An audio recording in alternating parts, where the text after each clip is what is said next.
Jamaah sidang Jumat yang dimuliakan Allah Subhanahu wa taala.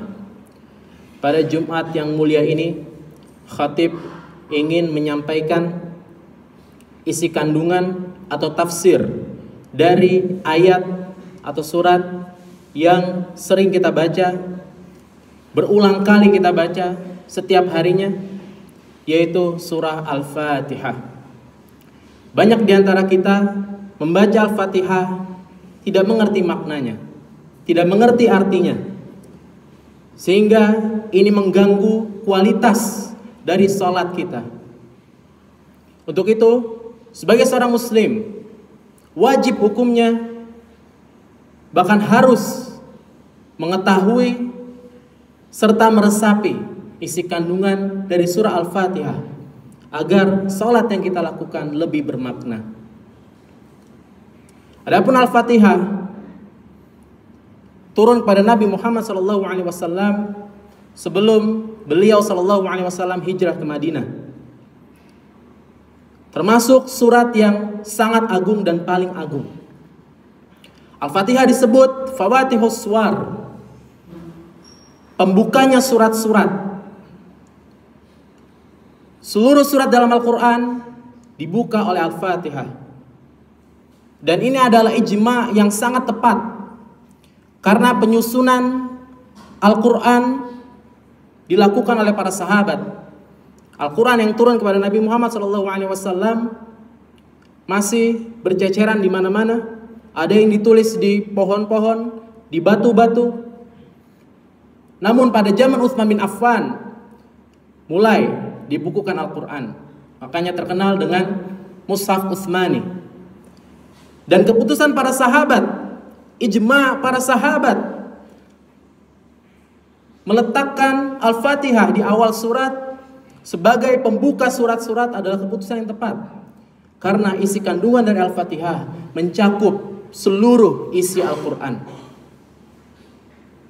Al-Fatihah merupakan gambaran umum dari isi Al-Quran. Seorang muslim yang membaca Al-Fatihah dan memahami isi kandungannya, harusnya dia sudah bisa memahami secara umum isi kandungan dari Al-Quran. Tidak heran jika kemudian Al-Quran disebut dengan Ummul Quran, artinya induknya Al-Quran. Induknya Al-Quran. Maka dari itu, pada kesempatan yang mulia ini, khatib ingin menyampaikan isi kandungan dari surat Al-Quran. Jamaah sidang Jumat yang dimuliakan Allah Subhanahu wa taala. Al-Fatihah juga disebut sebagai As-Sab'ul Mathani, yaitu 7 ayat yang diulang-ulang. Karena Al-Fatihah kita baca berulang kali di dalam sholat. Ayat pertama, Bismillahirrahmanirrahim, dengan menyebut nama Allah yang Maha Pengasih lagi Maha Penyayang. Ini menegaskan bahwa seorang muslim ketika ingin memulai sebuah kebaikan, dia harus menyertakan Allah di dalam kebaikan tersebut. Mengucapkan Bismillahirrahmanirrahim mengandung konsekuensi. Kita harus selalu melakukan kebaikan di dalam hidup ini. Apalagi di dalam Bismillahirrahmanirrahim ada nama Allah, ada sifat Allah yang mulia, Ar-Rahman Ar-Rahim, yang Maha Pengasih lagi Maha Penyayang. Artinya apa? Artinya ketika kita melakukan kebaikan, ketika kita melakukan sesuatu yang diridhoi Allah Subhanahu wa taala, semata-mata bukan karena kehebatan kita, bukan karena kecerdasan kita, tetapi karena sifat Rahman dan Rahimnya Allah Subhanahu wa taala kepada kita. Maka mulailah setiap kebaikan yang kita lakukan dengan Bismillahirrahmanirrahim. Ayat selanjutnya, Alhamdulillahirabbil alamin. Segala puji bagi Allah, Tuhan semesta alam, Rabb semesta alam. Di sini Allah Subhanahu wa taala menegaskan bahwa dirinya adalah satu-satunya ilah, satu-satunya Tuhan yang menciptakan. Tidak hanya menciptakan tetapi juga menguasai. Tidak hanya menguasai tetapi juga mengatur seluruh alam semesta. Dengan penegasan ayat ini, kita sebagai manusia, sebagai seorang muslim, terbantahkan untuk berbuat syirik kepada Allah Subhanahu wa taala. Ketika kita mengucapkan alhamdulillahirabbil alamin, artinya penyerahan diri kita sepenuhnya kepada Allah Subhanahu wa taala. Allah yang menguasai alam ini, Allah yang mengatur. Tidak ada satupun kejadian di muka bumi ini kecuali Allah Subhanahu wa taala yang menentukan. Inilah keyakinan yang harus kita pegang erat, pegang teguh. Kemudian ayat selanjutnya, Ar-Rahmanir Rahim, yang Maha Pengasih lagi Maha Penyayang. Diulang kembali penegasan ini. Ar-Rahmanir Rahim, yang Maha Pengasih, Maha Penyayang. Artinya, seorang muslim harus meyakini sifat Allah Subhanahu wa taala, yakni memberi, mengasihi. Tidak ada satupun rezeki yang turun kepada makhluk Allah di muka bumi ini kecuali atas pemberian Allah Subhanahu wa taala. Terbantahkan pula siapapun yang meminta kepada selain Allah Subhanahu wa taala. Karena hanya Allah Subhanahu wa taala yang memberi. Dan Allah juga memberikan kasih sayang. Kepada siapa? Memberikan kasih sayang kepada hambanya yang bertakwa, kepada kaum muslimin. Ar-Rahman, Allah memberi kepada seluruh makhluk tanpa terkecuali. Ar-Rahim, Maha Penyayangnya Allah Subhanahu wa taala, diberikan kepada hamba Allah Subhanahu wa taala yang bertakwa. Karena di dalam Ar-Rahim ada rahmat yang memang hanya diberikan khusus kepada hamba Allah Subhanahu wa taala yang beriman dan bertakwa kepadanya. Kemudian Malik Yaumiddin, yang menguasai hari pembalasan. Allah Maha berkuasa.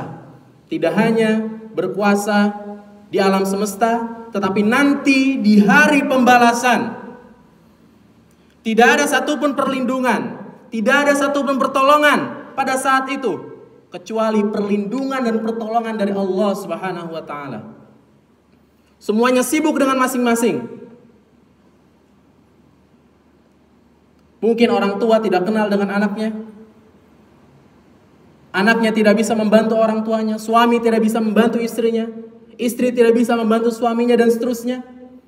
Satu-satunya perlindungan, satu-satunya pertolongan hanyalah pertolongan Allah Subhanahu wa taala. Maka kita selalu mohon kepada Allah agar dimudahkan perjalanan kita sampai nanti di hari akhirat. Karena Allah yang menguasai semuanya. Selanjutnya, iyyaka na'budu wa iyyaka nasta'in.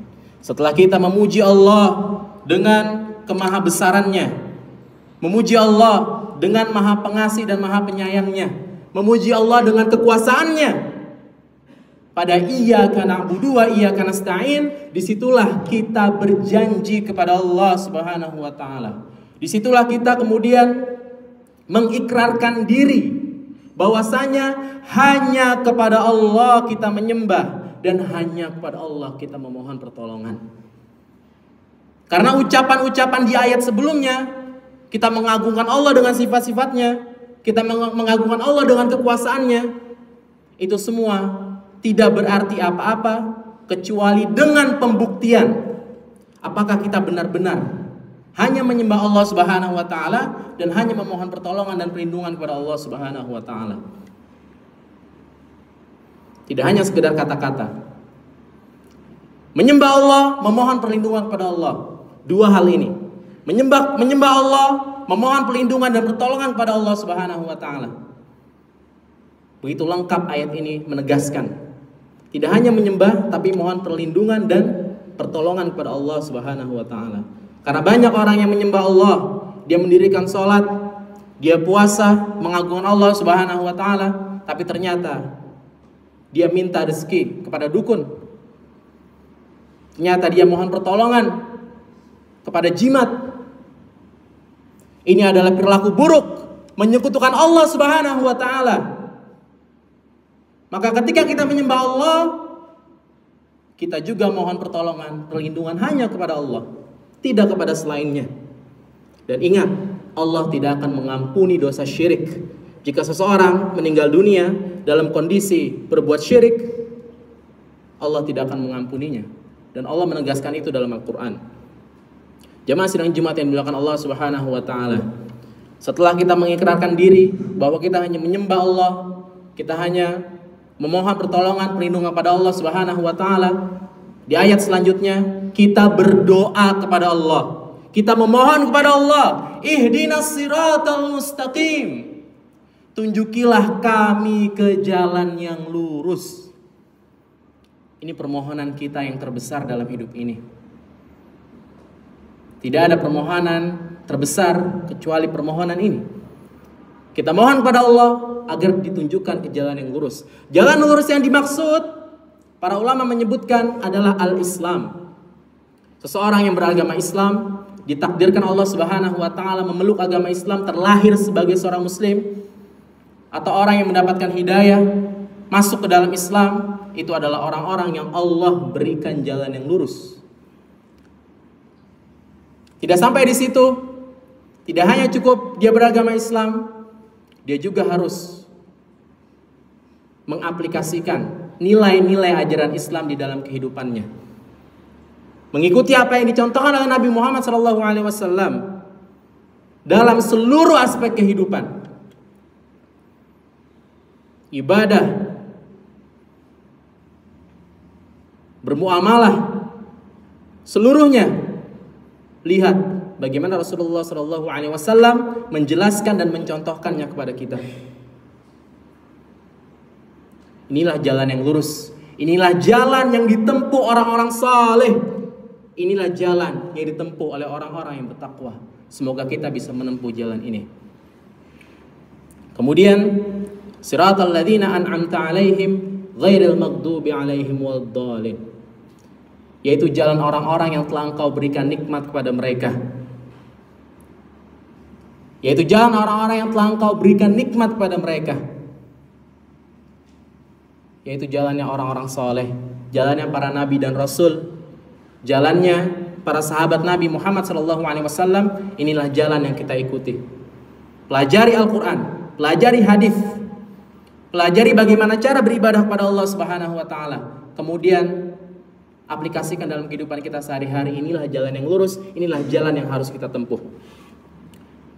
Ghairil maghdubi 'alaihim waladdallin. Bukan jalan orang-orang yang Engkau murkai dan bukan pula jalan orang-orang yang sesat. Ada dua kelompok di sini. Jalan orang yang dimurkai dan jalan orang yang sesat. Para ulama menyebutkan jalan orang yang dimurkai adalah jalannya orang-orang Yahudi. Kenapa jalan mereka dimurkai? Karena mereka adalah orang-orang yang mengetahui kebenaran tetapi mereka tidak mau mengamalkannya. Ini sifat orang Yahudi. Jangan sampai sifat ini melekat dalam diri kita. Kita tahu sholat itu wajib, tetapi kita tidak mengerjakan sholat. Berarti secara sifat kita mirip seperti orang Yahudi. Na'udzubillah. Kita tahu berzina itu haram, tetapi banyak manusia masih melakukannya. Berarti sifatnya sama seperti orang Yahudi. Berarti jalan ini adalah jalan yang dimurkai Allah Subhanahu wa taala. Dan jalan orang-orang yang sesat adalah jalannya orang-orang Nasrani. Dia kebalikannya jalan dari orang-orang Yahudi. Kenapa dikatakan orang-orang Nasrani sebagai orang-orang yang sesat? Karena mereka beramal tetapi tidak menggunakan ilmu. Mereka melakukan sesuai dengan hawa nafsunya. Tidak mau mempelajari dari para nabi dan rasul. Tidak mau mempelajari kitab-kitab Allah Subhanahu wa taala. Berdasarkan hawa nafsunya sendiri. Tidak heran kemudian dia menjadikan Nabi Isa alaihissalam sebagai Tuhan. Karena dia melakukan itu sesuai dengan hawa nafsunya sendiri. Mudah-mudahan setelah kita mengetahui isi kandungan surat Al-Fatihah ini, jamaah sekalian, kita bisa menegakkan nilai-nilai ajaran Islam dalam diri kita sendiri. Mengagungkan Allah Subhanahu wa taala, menyembah hanya kepada Allah Subhanahu wa taala, memohon pertolongan perlindungan hanya kepada Allah Subhanahu wa taala, menjauhkan segala bentuk kesyirikan. Dan kita menempuh jalannya Rasulullah dan para sahabat, Rasulullah dan orang-orang saleh, bukan jalannya orang Yahudi, bukan jalannya orang Nasrani. Dan tentu mudah-mudahan harapan kita setelah ini kita bisa lebih khusyuk dalam salat karena kita mengetahui isi kandungan dari surat Al-Fatihah. Barakallahu li wa lakum fil Qur'anil Karim wa nafa'ani wa iyyakum bima fihi minal ayati wadh-dzikril hakim wa taqabbal minni wa minkum tilawatahu innahu huwal ghafurur rahim.